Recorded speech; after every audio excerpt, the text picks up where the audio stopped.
여러분들은 지난 일주일 동안 무엇에 웃고 무엇에 한숨 지며 사셨었나요? 세상이 갈수록 악해지는 것은 맞는 것 같습니다.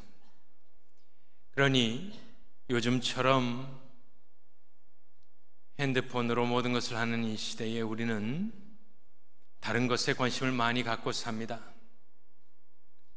많은 분들이 정치에 관심이 많은 이유가 무엇이겠습니까? 내가 원하는 세상을 만들어 줄 수 있는 사람은 이 세상에서 누구겠습니까? 정치인 말고 그것을 누가 해주겠습니까? 그래서 사람들은 정치에 관심이 많고 또 어떤 이들은 정치의 모든 것을 걸기도 합니다. 정치 참여가 필요하다고 말씀을 계속 드리지만 정치에 우리의 소망을 두는 것은 어리석은 일일 것입니다. 또 삶이 사회가 살기 어려워지고 각박해질수록 꼭 따로 떼어 생각할 수 없는 것이 엔터테인먼트일 것입니다. 왜냐하면 각박한 세상 속에서 사람이 다 위로가 필요하고 또 소망이 필요하기 때문입니다. 고된 하루를 보내고 와서 집에서 여러 가지 자기가 좋아하는 일을 하며 쉬는 것도 필요합니다. 어떤 의사 선생님이 하신 말씀을 들었는데 다이어트를 할 때 많이 먹는 것이 문제가 아니다. 끊임없이 먹는 것이 문제다. 엔터테인먼트도 자체로서는 문제가 되지 않습니다. 하지만 끊임없이 우리가 그 안에서 사는 것은 참 생각해 볼 문제입니다. 특별히 최근에는 우리 한국 문화가 얼마나 세계적으로 인기가 많고 하면서 우리 같은 이민자들은 자부심도 느끼고 으쓱하기도 합니다. 지난주에는 우리 부목사님과 좀 멀리 신방을 갔다 왔습니다. 돌아오는 길에 보이는 것은 정말 옥수수 밖에 안 보였습니다. 콘필드. 계속 그것을 달리다가 우리가 좀 잠도 깰 겸 스타벅스에 들려야겠다 그래서 스타벅스에 그 시골 어딘가에 내려서 스타벅스에 갔습니다. 안에 들어가서 주문을 하고 가만히 있는데 막 음악이 들리는데 가만히 들어보니까 이게 한국말이에요. 그래서 목사님 이거 한국말입니다. 제가 이렇게 얘기했더니 들어보더니 그렇다. 그런데 저희가 오래 그 안에서 기다리고 있었는데 그 노래가 끝났는데 또 한국 노래가 나와요. 또 한국 노래가 나와요. 제가 뉴욕에서도 뭐 자주 간 것은 아니었습니다. 그렇지만 그런 곳에 가면은 한국 노래가 많이 나와요. 그런데 여기는 콘필드, 옥수수밭에 있는 어디 곳인데 여기서 이걸 들으니 뭐 자랑스럽기도 하지만 이것이 과연 맞나? 돌아보니 다 미국 사람 백인들밖에 없는데 이것이 도대체 무슨 상황인가 생각을 좀 하게 되었습니다. 우리가 좀 분별할 필요가 있겠지요. 너무나 많은 시간을 보내는 것 좋지 않을 것입니다. 정치도 그렇고 엔터테인먼트도 다 필요하고 건전한 것은 다 중요한 것일 것입니다. 하지만 그것에 공통점이 있다면 이 세상에 우리를 묶어두는 데 있다 생각을 합니다. 정치가 무엇입니까? 이 땅에서 평안하게 잘 먹고 잘 살기 위해서 필요한 것 아니겠습니까? 특별히 엔터테인먼트는 무엇입니까? 이 삶이, 현실의 삶이 어려우니까 잠시 도피하는 것이 그것 아니겠습니까? 그래서 우리는 크리스찬으로서 보이지 않는 하나님을 믿고 보이지 않는 하나님께 기도하고 보이지 않는 하나님께 찬송하고 또 성경 말씀을 책으로 받아 우리가 눈으로 읽고 이해하고 그것을 통해서 말씀대로 살려고 하고 또 예수 그리스도와 또 많은 사도들과 우리가 읽는 것 그분들을 전인격적으로 닮아가려고 하는 사람들이 우리 크리스찬이라면 이 세상에 묶여있는 것이 무엇이든지 간에 그것은 우리의 영적인 삶을 방해하는 방해꾼으로 작용한다는 것을 부인할 수가 없습니다. 우리가 바라보는 것, 우리가 소망하는 것 마치 큰 바위 얼굴처럼 우리를 닮아가게 하기 때문에 우리는 천국에 소망을 두고 내세의 소망을 가지고 살아가야 되는 크리스찬들인 줄로 먼저 우리가 깨달아야 될 것입니다. 한국교회가 많은 정치 이야기와 유튜브와 또 넷플릭스를 조절할 때에, 끄기 시작할 때에 우리의 영성이 회복될 것이 아닌가 생각을 합니다. 우리의 신앙의 선배들은 대부분 세상을 등지거나 반대로 역행하며 살아왔었습니다. 오늘 설교의 제목, 영어 제목은 콘트라 문덤이라는 라틴 말인데, 그것은 300년도, AD 300년도에 살았던 아타나시우스라는 위대한 신학자가 썼던 책의 이름입니다. 아타나시우스 against world라는 말입니다. 항상 우리는, 크리스천들은 세상을 정복해야 될 대상, 타협하지 않아야 될 대상으로 생각하며 살아왔었습니다. 그런데 우리가 사는 이 시대는 너무나 세상과 친근한 세대에 우리 교회가 존재하고 크리스천들이 살고 있습니다. 예수님이 죽었습니다. 돌아가셨습니다. 처형당하였습니다. 그것이 현실이고 현실을 결정짓는 하나님의 위대한 사건이었습니다. 그런데 세상만 바라보며 사는 사람들에게는 예수 그리스도의 죽음이 판타지처럼 들리게 됩니다. 예수 그리스도의 죽음을 처음 본 어떤 신문의 리포터가 있다고 치면 그의 죽음을 가만히 연구해보고 나서 그의 죽음 뒤에는 세 사람의 배후 세력이 있다라고 생각을 할 것입니다. 첫 번째는 가야바라는 사람입니다. 가야바는 종교 지도자들을 대표하는 대제사장으로, 가야바와 그 종교 지도자들이 없으면 예수는 죽지 않습니다. 다른 사람들은 별 상관하지 않습니다. 이 사람들이 죽이려 했기 때문에 죽게 됩니다. 마태복음 26장에 보면은 예수께서 이 말씀을 다 마치시고 제자들에게 이르시되 너희가 아는 바와 같이 이틀이 지나면 유월절이라 인자가 십자가에 못 박히기 위하여 팔리리라 하시더라. 당신의 죽음을 알고 있다. 여기도 나옵니다. 그때에 대제사장들과 백성의 장로들이 가야바라 하는 대제사장의 관정에 모여 예수를 흉계로 잡아 죽이려고 의논하되 말하기를 밀란이 날까 하노니 명절에는 하지 말자 하더라. 당시에는 정치와 종교와 사회와 문화 이런 것을 따로 떼어 생각하는 시대가 아니었습니다. 이 종교 지도자들이 다스리는 산헤드린으로 최고 권력자들입니다. 거기서의 수장인 이 가야바라는 사람, 또 그의 장인인 안나스라는 사람, 이 그룹이 존재하지 않으면 예수는 죽지 않습니다. 그런데 이 사람들이 꾀를 부리고 있습니다. 두 번째, 예수의 죽음을 생각했을 때 그 배후 세력이다. 누가 이렇게 표현을 한다면 두 번째 사람은 가룟 유다입니다. 이 사람은 내부 고발자입니다. 배신자입니다. 누가복음 22장 3절에 보면 12 중에 하나인 가룟이라 부르는 유다에게 사탄이 들어가니, 이에 유다가 대제사장들과 성전 경비대장들에게 가서 예수를 넘겨줄 방도를 의논하며 그들이 기뻐하여 돈을 주기로 언약하는지라. 유다가 허락하고 예수를 무리가 없을 때에 넘겨줄 기회를 찾더라. 지난주에 우리는 최후의 만찬을 보았습니다. 최후의 만찬에 12 제자만 있었던 것이 아니라 보이지 않는 다른 참석자가 하나 더 있었는데 그것은 사탄이었습니다. 요한복음 13장 26절에 보면 예수께서 대답하시되 내가 떡 한 조각을 적셔다 주는 자가 그니라 하시고 곧 한 조각을 적셔서 가룟 시몬의 아들 유다에게 주시니 조각을 받은 후 곧 사탄이 그 속에 들어간지라. 이에 예수께서 유다에게 이르시되 네가 하는 일을 속히 하라 하시니 30절에 유다가 그 조각을 받고 곧 나가니 밤이러라. 가야바와 그 무리들, 대제사장의 무리들이 예수를 죽이려고 작정을 하였습니다. 그들은 내부 고발자 배신자인 가룟 유다가 필요했습니다. 왜냐하면 지난주에 보신 대로 지금 예루살렘 도성에 예수께서 어디에 있는지 어떻게 알 것이겠습니까? 베드로와 요한에게 유월절 먹을 곳을 예비하라 하셨기 때문에 12제자가 아니고서는 예수님의 다음 행선지가 예수님 지금 어디에 계신지, 숨어 계신지 모르기 때문입니다. 그런데 이 사람이 밤에 나갑니다.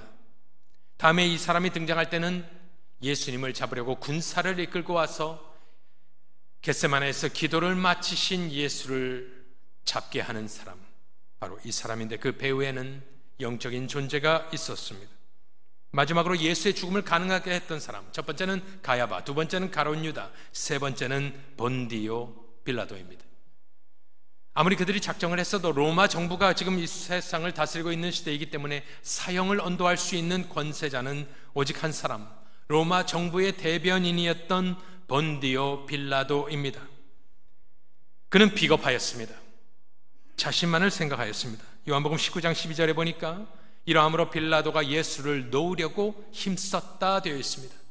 동의하지 않았지만 자신을 위해서, 마태복음 27장 24절에 보니까 빌라도가 아무 성과도 없이 도리어 밀란이, 하나의 폭동이 일어나려는 것을 보고 물을 가져다가 무리 앞에서 손을 씻으며 이르되 이 사람의 피에 대하여 나는 무죄하니 너희가 당하라. 26절에 이에 바라바는 그들에게 놓아주고 예수는 채찍질하고 십자가에 못 박히게 넘겨주니라. 자, 이 세 사람 배후에는 다 사단이 역사하는 것입니다. 이 가야바와 가룟 유다와 빌라도, 이 세 사람의 지혜가, 그들의 꾀가 만나는 장소, 그곳이 교차하는 지점이 바로 예수의 십자가가 세워지고 예수께서 처형당하게 되는 것이 바로 이 세상의 새 권력자들이요, 사람, 세상의 지혜로 꾀로 가득 찬 사람들이 규합하여서 이루어낸 작품이 예수의 처형이 되는 것입니다. 저는 이 상황 가운데 예수님이 도대체 무슨 생각을 하고 사셨을까?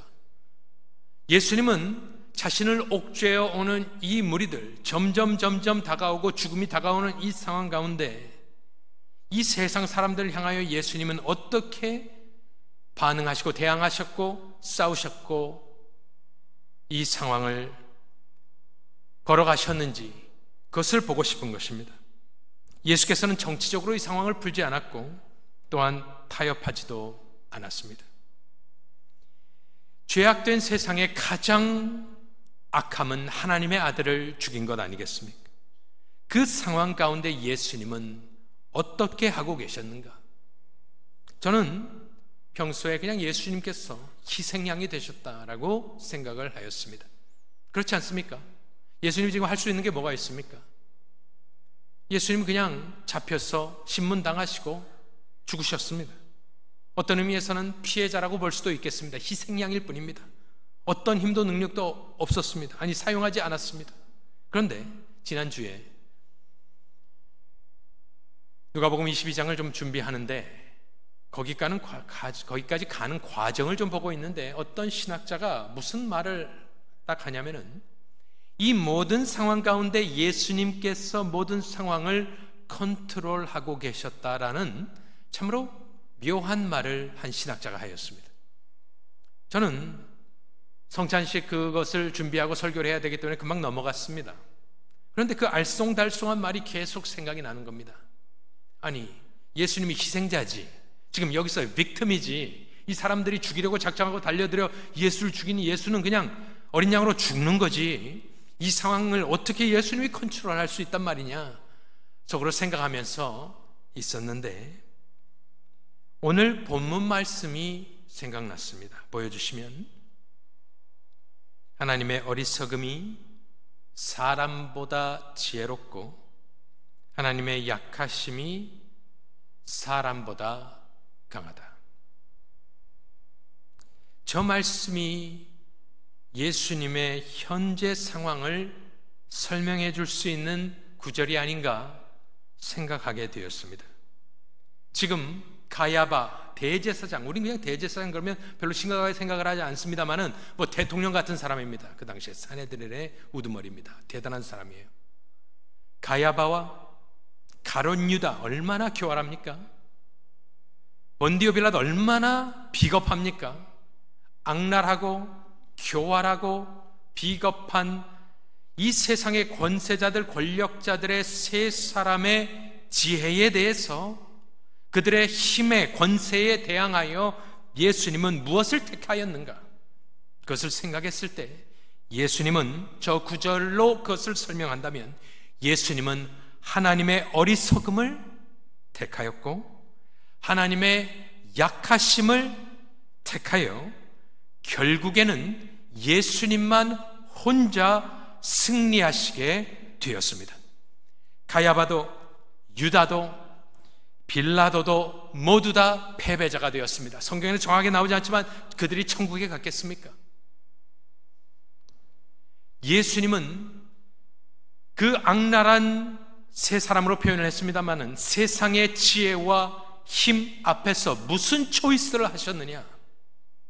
그렇다면 그것을 보면서 우리 성도는 세상을 향하여 어떻게 살아야 되겠느냐? 우리가 어떻게 세상에 어게인스트 하여 콘트라 문덤으로 우리가 이 세상을 살아가겠느냐? 저는 우리가 예수님 가신 길을, 예수님이 택하신 그 초이스를 하여 이 세상을 정복하고 다스리며 승리하기를 원하는 것입니다. 이 세상을 성도가 사는 방법이 몇 가지가 있겠는가? 몇 가지 생각을 해보겠습니다. 첫 번째는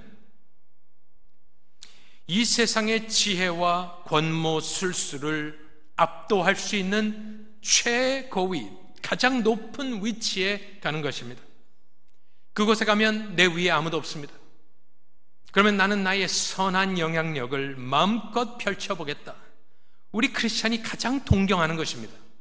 세상적으로 가장 높은 곳에 올라가서 아무의 간섭도 받지 않고 내 위에 보스도 없고 아무 소리도 듣지 않고 나는 내 거룩한 영향력을 행사하겠다. 좋습니다. 멋있고요. 축복합니다. 문제가 있다면 그 자리에 올라갈 수 있는 크리스찬이 몇이나 되겠습니까? 대다수의 크리스찬은 그런 자리에 오르지 않습니다. 못합니다. 그래서 맞는 것 같은데 실질적으로는 대부분의 그리스도인들과는 상관없는 꿈입니다. 세상을 향하여 우리는 또 그렇다면 또 어떻게 살까 생각해 볼 때 저들이 칼을 들고 쫓아오는데 우리는 칼로 맞서야 되는 것 아니겠습니까? 그래야 살아남게 되지 않겠습니까? 그런 현상이 있었습니다. 마태복음 26장에 칼과 몽치를 가지고 그 사람들이 쫓아왔습니다. 예수와 함께 있던 자 중에 하나가 손을 펴 칼을 빼요. 왜? 칼을 들고 왔잖아요. 칼과 몽치를 들고 왔잖아요. 그러니까 베드로가 보니까 칼을 가지고 있었습니다. 평소에 차고 다녔다는 것은 호신용으로 가지고 다녔던 것 같습니다. 칼을 빼요. 대제사장의 종을 쳐 그 귀를 떨어뜨리니, 말고라는 종입니다. 이 예수께서 뭐라 하시느냐? 네 칼을 도로 칼집에 꽂으라. 칼을 가지는 자는 다 칼로 망하느니라. 뭐 여러 가지 해석을 할 수 있겠습니다. 그런데 일단 칼을 들고 왔으면 칼로 맞서는 것이 상식인데 예수님은 칼을 다시 칼집에 꽂으라 이야기를 합니다. 사도 바울은 많은 곳을 돌아다니며 교회를 세웠고요, 엄청나게 많은 핍박을 당했습니다. 우린 그냥 추상적으로 핍박 생각하지만 여러분들 그것이 얼마나 어려웠겠습니까? 사도 바울의 간증을 들어볼까요? 고린도전서 15장 32절. 이것은 그의 간증이기도 하지만 하나님의 말씀으로 우리에게 왔습니다. 내가 사람의 방법으로 에베소에서 맹수와 더불어 싸웠다면, 에베소의 핍박자들입니다. 아담의 신상 때문에 또 유대인들이 얼마나 그를 죽이려고 했습니까? 내가 사람의 방법으로 에베소에서 맹수와 더불어 싸웠다면 내게 무슨 유익이 있으리요? 죽은 자가 다시 살아나지 못한다면 내일 죽을 터이니 먹고 마시자 하리라. 그 말은 뭐냐면 나는 부활을 믿기 때문에 내 상급은 이 나라, 이 땅에서 받는 것이 아니고 죽은 뒤에 부활을 통해서 얻는 것이기 때문에 나는 사람의 방법으로 싸우지 않았다 이야기를 하는 것입니다. 33절에 속지 말라. 악한 동무들은 선한 행실을 더럽히나니 깨어 의를 행하고 죄를 짓지 말라. 하나님을 알지 못하는 자가 있기로 내가 너희를 부끄럽게 하기 위하여 말하노라. 하나님을 알지 못하는 자는 지금 고린도 교인 중에 속해 있다고 하는 겁니다. 그는 누구냐? 세상 생각대로 방법대로 살아가는 사람. 그를 하나님을 알지 못하는 자라 너를 부끄럽게 하려고 이 말을 쓴다. 사도 바울이 이야기를 합니다. 이 말은 무슨 말입니까? 우리 성도들이 세상에 살 때 세상이 얼마나 무서운 것입니까? 우리 코를 베어가는 것 아니겠습니까? 수많은 가야바와 유다와 빌라도 권세와 지혜자요 꾀쟁이들이 우리를 넘어뜨리려 하는 곳에서 지금 말씀을 보니까 세상 방법대로 싸우지 말라고 명령하십니다. 우리의 팔을 묶고 다리를 묶고 세상에서 어떻게 살아가란 말입니까? 그런데 성경 말씀은 그렇게 하지 말라라고 지금 말씀하고 있다는 거예요. 크리스찬이 도대체 세상에서 어떻게 살아갈 것인가? 그래서 많은 사람들이 무엇을 합니까? 먹고 살기 위하여 타협합니다. 하나님이 다 이해하시겠지. 내 사정 알아주시겠지. 하나님이 사랑과 긍휼이 풍성하시니까 뭐 어쩔 수 없지 않느냐. 많이 그렇게 생각을 하는데 요즘 우리가 새벽 기도회 때 요한계시록을 묵상하고 있습니다. 거기에 보니까 쭉 흐르는 흐름이 있습니다. 거기에 성도들이 나오는데 성도들은 누구냐? 어린 양과 함께 14만 4천이 서 있는데 승리하는 사람들은 누구냐? 타협하지 않는 사람들이라는 메시지가 계시록 전체에 흐릅니다. 타협은 이렇게 나옵니다. 13장 16절 이하를 보니까 그가 짐승이 모든 자 곧 작은 자나 큰 자나 부자나 가난한 자나 자유인이나 종들에게 그 오른손에나 이마에 표를 받게 하고 누구든지 이 표를 가진 자 외에는 매매 사고 파는 것을 못하게 하니 이 표는 곧 짐승의 이름이나 그 이름의 수라. 우리가 잘 아는 그 666이라는 숫자입니다. 문자적으로 해석하지 않겠다 제가 말씀을 드렸습니다. 어쨌든지 간에 저 표를 받았다라는 것은 타협했다라는 말입니다. 그런데 그 타협한 사람들에게 하나님이 무엇을 행하느냐가 관건입니다. 16장 2절에 보니까 대접을 쏟아버리는데 첫째 천사가 가서 그 대접을 땅에 쏟음에 짐승의 표를 받은 사람들, 이걸 계속 바코드라고 생각하지 말고요, 타협한 사람이라고 생각하십시오. 짐승의 표를 받아 이 세상에서 적당히 타협하고 사는 사람들, 아니면 완전히 그리스도를 배척하는 사람들, 그 우상에게 경배하는 자들에게 악하고 독한 종기가 나더라. 그거 뭐 크림 바르면 되지. 어쨌든 그런 뜻은 아닌 것 같습니다. 심판입니다. 계시록 19장 20절에 보니까 마지막에 짐승이 잡히고 그 앞에서 표적을 행하던 거짓 선지자도 함께 잡혔으니 이는 짐승의 표를 받고 그의 우상에게 경배하던 자들을 표적으로 미혹하던 자라.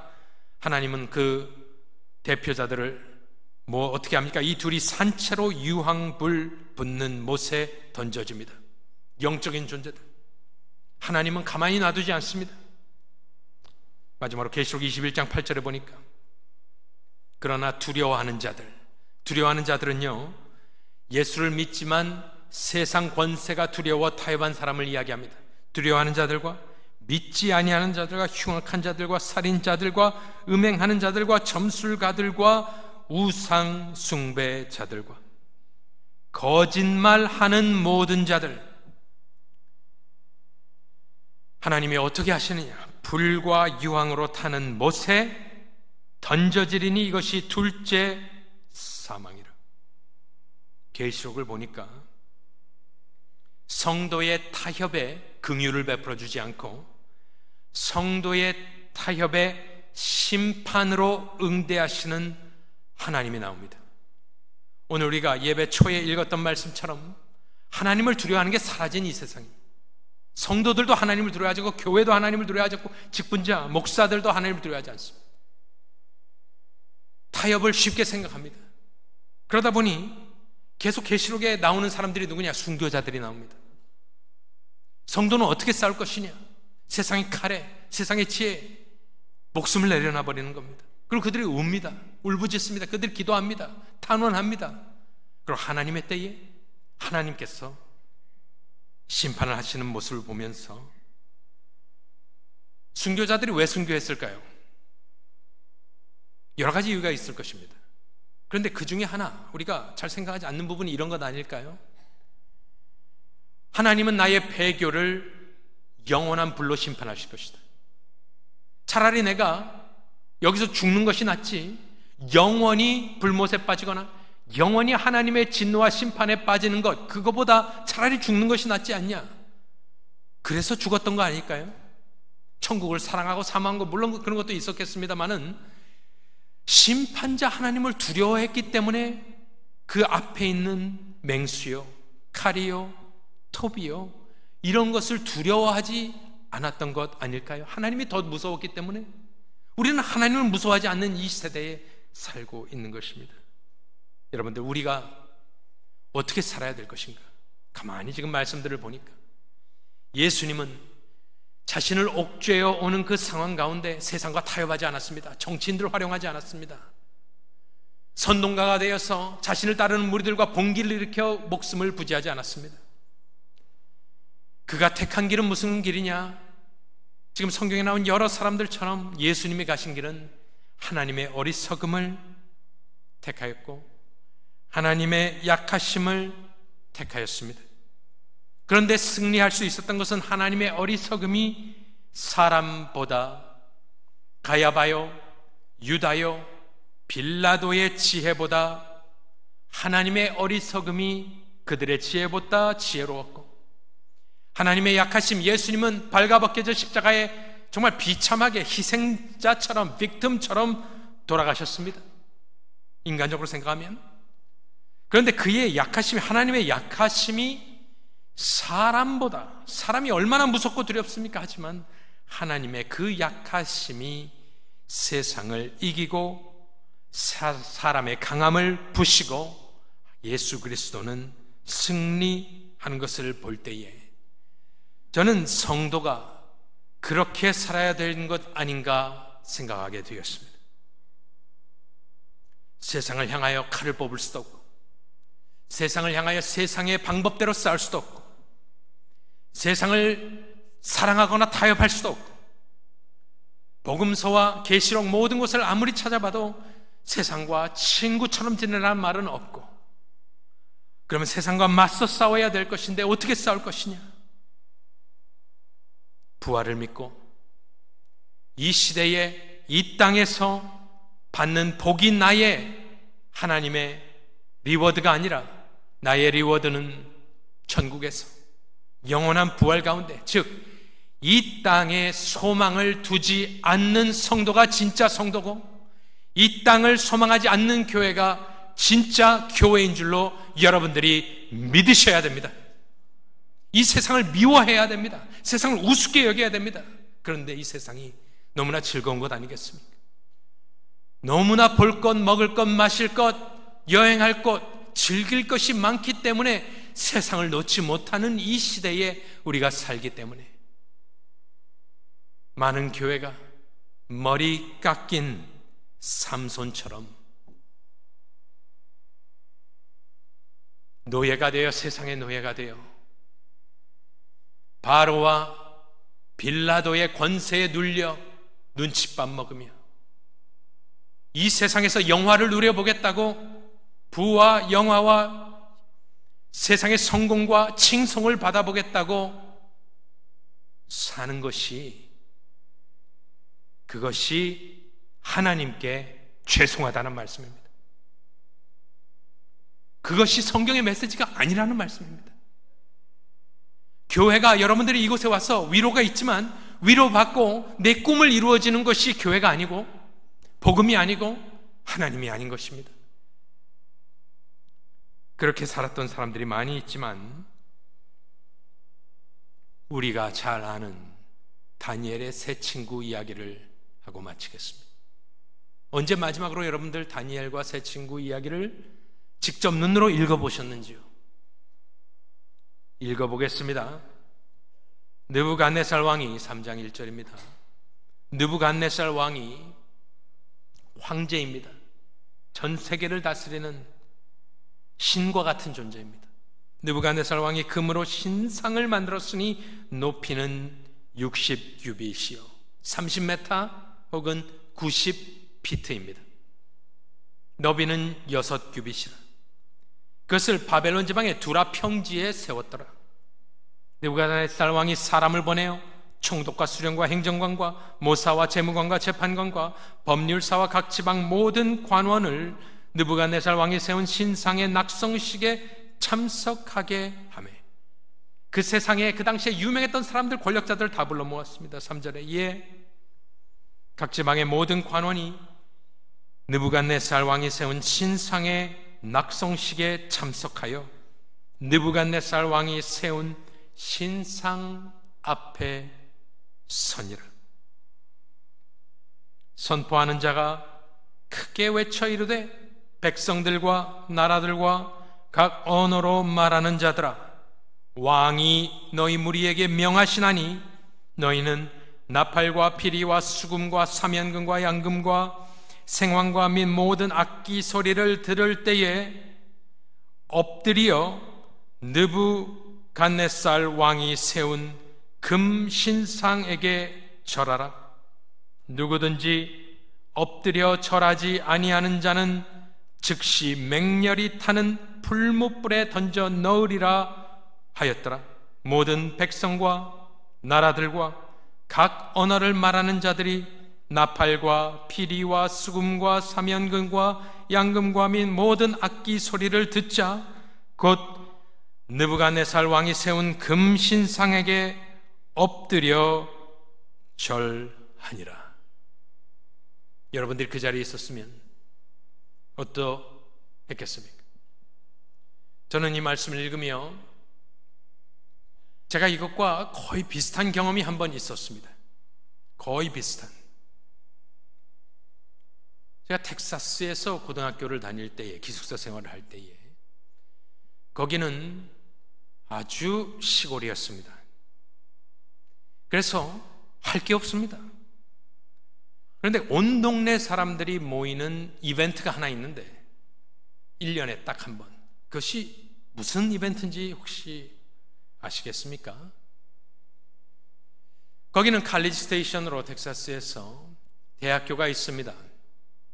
텍사스 A&M이란 학교가 있는데 거기에 풋볼팀이 남쪽에는 풋볼팀들이 다 잘하죠. A&M 풋볼팀이 잘합니다. 애기스라고 부르는데 풋볼 시즌이 시작하기 전에 그것을 응원하기 위하여 온 동네 사람들 얼럼나이 해서 수천 명이 모이는데 스타디움에 모이지 않습니다. 어디 평지에 모여서, 여러분들 bonfire라고 혹시 들어보셨습니까? bonfire. 보통은 이렇게 작게 이렇게 모닥불을 피우는 것인데 그들이 하던 bonfire는 어떤 bonfire였냐면은 나무를요, 큰 나무들을 끊어옵니다. 지금 한 요 정도 사이즈일 겁니다. 30m 정도 되는 나무들을 엄청나게 쌓아놓습니다. 그리고 그걸 페퍼랄리처럼 랠리를 하는 거예요. 그래서 시작 전에 가는데 기숙사, 그 사감이, 우리 재밌는 거 있는데 한번 가보겠느냐. 그래서 할 게 없으니까 간다 했습니다. 밴을 타고 갔는데 수천 명이 모이니까 파킹할 데가 없어요. 멀리 다 파킹하고 걸어가니까 진짜 이 두라 평지처럼 평지가 나옵니다. 엄청나게 큰 평지에 딱 가서 보니까 이게 90년대 중반쯤입니다. 엄청나게 큰, 한 번도 본 적 없는 나무들이 쌓여 있습니다. 그래서 이게 뭐 하는 데인지 이거 뭐 하는 거냐 그랬더니 이제 거기다가 불을 지피고 막 이렇게 하는 거래요. 그 필드에 정말 수천 명이 모였는데 불 붙이기 전입니다. 저녁 때쯤 가요. 그런데 가는데 막 음악 소리가 납니다. 이 상황과 거의 비슷합니다. 그런데 불 지피기 전에 하는 딱 하나의 의식이 있는데 음악이 딱 멈추고 나서 마이크를 잡은 사람이 뭐라 그러냐면은 절을 하라고 합니다. 여러분들 이 말이 안 믿기시겠지만 나중에 예배 다 끝나고 텍사스 A&M bonfire 한번 찾아보세요. 봐야 제가 무슨 말 하는지 압니다. 지금은 전화기 꺼내지 마시고. 그 어둑어둑해지는데 음악이 막 있다가요, 음악이 쫙 끊기고 갑자기 바우다운을 하라고 합니다. 그때 어떻게 됐냐면은, 저는 뭐 이게 뭔지도 모르니까 저랑 이제 한국 후배가 딱 있는데 수천 명이 절을 합니다. 근데 그 광경을 한번 보셔야 돼요. 혼자서 이렇게 하는 것과 수천 명이 그 필드에 있는데 엎드리는 것과 다릅니다. 딱 엎드리는데 90도로 엎드려서 제 기억으로 거의 한 30초 정도 있어요. 조용히. 그때 제가 어떻게 했냐면은, 저는 다니엘이고 뭐 아무것도 몰라요. 근데 제가 알았던 것은 나는 교회 다니는 크리스찬이다, 이 정도는 알았습니다. 그래서 안 엎드렸어요. 버텼습니다. 그리고 제 옆에 있는 한국 우리 후배를 향해서, 야, 엎드리지 마, 그랬어요. 그래서 수천 명이 엎드려지는데 저랑 그 두 명만 꼿꼿이 서 있었습니다. 그거 굉장히 힘듭니다. 그래서 옆에 있는 사람, 야, 빨리 엎드려 하는데 그냥 가만히 있었습니다. 이런 상황이, 이게 도대체 무슨 상황인가? 얼마나 부끄럽고, 이게 도대체 무슨 상황인가? 나 혼자, 거기 그때 동양인들 많이 없을 때에 나랑 내 후배만 꼿꼿이 서 있었던 것이 기억이 납니다. 그런 상황입니다. 이제는 목숨이 달아나는 상황입니다. 그 다음을 읽어보겠습니다. 모든 백성과 나라들과 그 사람들이 절하고 나서 8절에 그때에 어떤 갈대아 사람들이 나와 유대 사람들을 참소하니라. 그들이 느부갓네살 왕에게 이르되, 왕이여 만수무강하옵소서. 왕이여, 왕이 명령을 내리사 악기 소리를 듣거든 엎드려 금신상에게 절할 것이라. 누구든지 엎드려 절하지 아니하는 자는 맹렬히 타는 불물불 가운데 던져 넣음을 당하리라 하지 아니하셨나이까.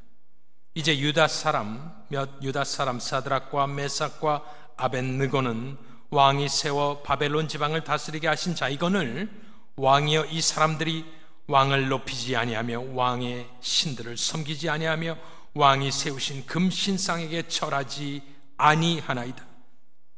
느부갓네살 왕이 노하고 분하여 사드락과 메삭과 아벳느고를 끌어오라 말하며 드디어 그 사람들을 왕의 앞으로 끌어온지라. 느부갓네살이 그들에게 물어 이르되, 사드락 메삭 아벳느고야, 너희가 내 신을 섬기지 아니하며 내가 세운 금 신상에게 절하지 아니한다 하니 사실이냐? 그들을 사랑하였던 것 같습니다. 기회를 주는 겁니다. 이제라도 너희가 준비하였다가 나팔과 피리와 수금과 사명금과 악기 소리를 들을 때 내가 만든 신상 앞에 엎드려 절하면 좋거니와, 너희가 만일 절하지 아니하면 즉시 너희를 맹렬히 타는 불무불 가운데 던져 넣을 것이니 능히 너희를 내 손에서 건져낼 신이 누구이겠느냐 하니. 세상 최고의 권력자입니다. 누가 이 사람들을 구해주겠습니까? 사드락과 메삭과 아벳느고가 왕에게 대답하여 이르되, 여기서 가장 통쾌한 말을 하지 않습니까? 느부갓네살이여, 우리가 이 일에 대하여 왕에게 대답할 필요가 없나이다. 아니, 이걸 뭐하러 물어봅니까? 아니, 뭐 말을 하라고 합니까? 굳이 내 입으로 설명을 해야 됩니까? 그 말입니다. 아니, 뭐 다 알면서 물어보십니까? 왕이여, 우리가 섬기는 하나님이 계시다면 우리를 맹렬히 타는 풀무불 가운데서 능히 건져내시겠고 왕의 손에서도 건져내시리이다. 그리 아니하실지라도 왕이여, 우리가 왕의 신들을 섬기지도 아니하고 왕이 세우신 금신상에게 절하지도 아니할 줄을 아옵소서. 이것이 교회의 고백이 되어야 될 줄로 믿습니다. 너무나 많은 우리들이 타협하고 엎드리는데 그거 좋은 것 아닙니다.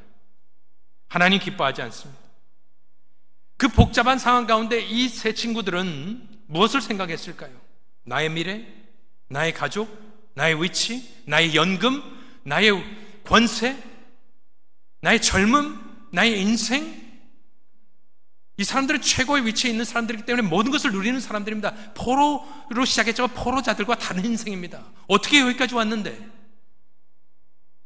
그들이 생각한 것은 딱 하나, 하나님의 뜻이 무엇이냐? 이들은 꼬마 때 포로로 끌려와서 자신들의 문제가 아니었습니다. 자신들이 컨트롤할 수 있는 세상에 돌아가는 세상 정세도 아니었습니다. 느부갓네살 왕을 어떻게 컨트롤하겠습니까?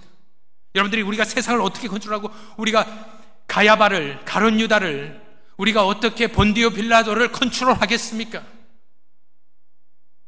그런데 우리가 물어야 될 것, 우리가 가야 될 길, 그것은 예수님 가시는 길입니다. 하나님의 어리석음이 사람보다 지혜롭고 하나님의 약하심이 사람보다 강하니라. 타협하지 않고 저 말을 믿고 사는 사람들에게 있는 것이 있다면 무엇이겠습니까? 간증이 있을 것입니다. 하나님이 하셨다. 하나님이 도와주셨다. 사람의 방법으로 하지 않고 다 망하고 쓰러지고 넘어지고 우습게 되었었지만 하나님이 이렇게 세워주시고 하나님이 살려주시고 하나님이 나를 재기하게 해주시고 하나님이 다시 다른 곳으로 보내주시고 더 높은 곳으로 보내주시고 하나님이 하셨다. 간증이 있는 사람이 하나님이 하라 하신 어리석음과 약함을 택하는 사람에게 주어지는 하나님의 상급을 경험한 사람, 바로 간증이 있는 사람들일 것입니다. 성공의 노예가 되지 않아야 되겠고요, 삶의 노예가 되지 않아야겠습니다. 세상에 소망을 두지 않고 세상을 이기라 하신 우리 예수 그리스도를 따라가 믿고 믿음대로 순종하여 타협하지 아니하여 승리하시는 거룩한 주의 종들 다 되시기를 간절히 소원합니다.